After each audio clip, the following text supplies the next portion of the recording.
Alright, so welcome back to part 4. Like I said, I screwed up earlier.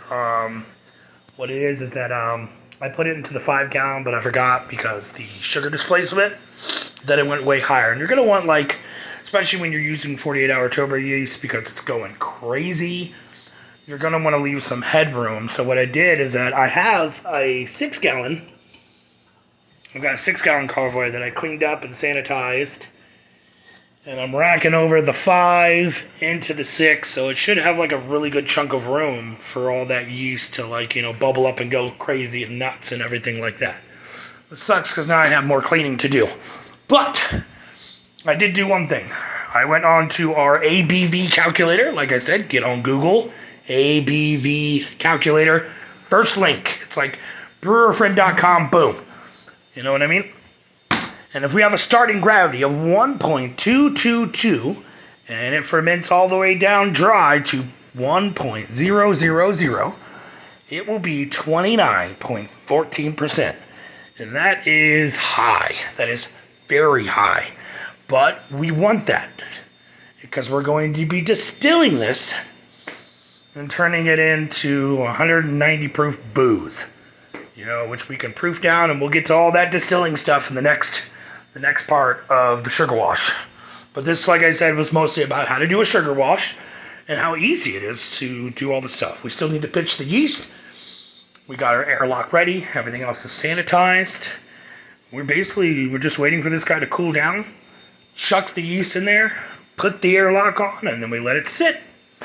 And I will post a short on what it looks like, because it's, like I said, in the next 12 hours, this thing is going to be taken off, and it's going to look like white color, like as white as this paddle when it gets done. And it's kind of creepy looking because it just kind of looks like the liquid white out stuff.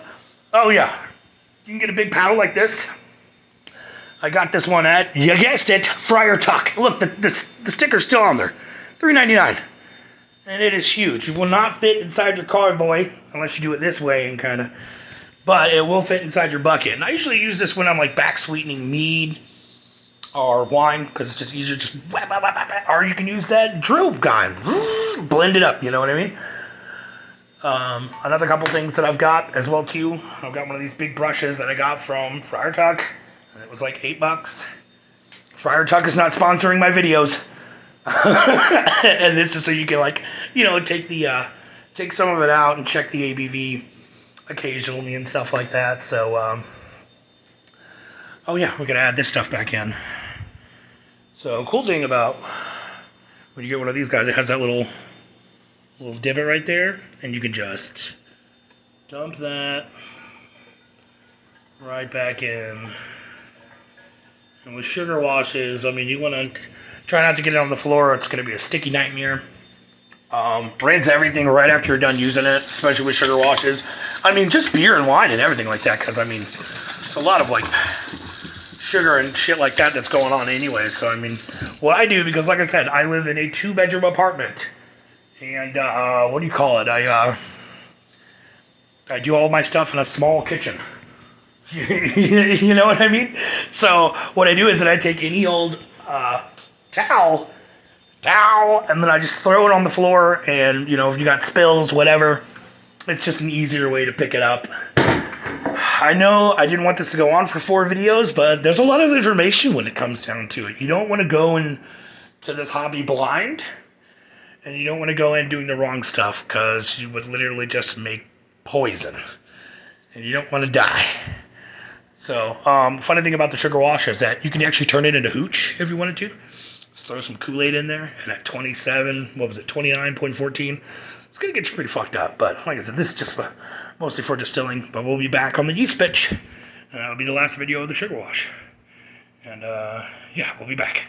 Alright, and we're back. So, yeah, I had to wait for this guy to get down really, really low to below 80. And since it's winter here where I lived, I literally just went outside and shoved it in the snow, and it was a ridiculous thing. But either way, so we got our 48-hour turbo yeast. We got our funnel. I'll pause this real quick so you're not just sitting there.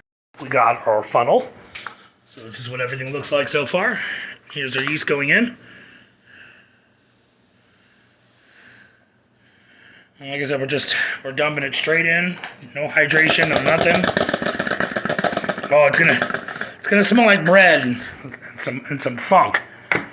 Another cool thing about these drill paddle guys is that they will go straight in there.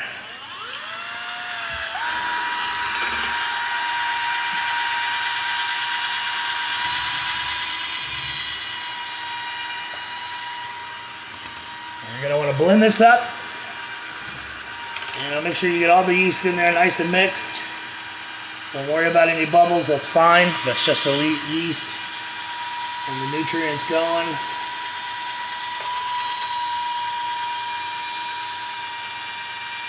You will have little chunks that stick together and kind of create like little air pockets. That's fine.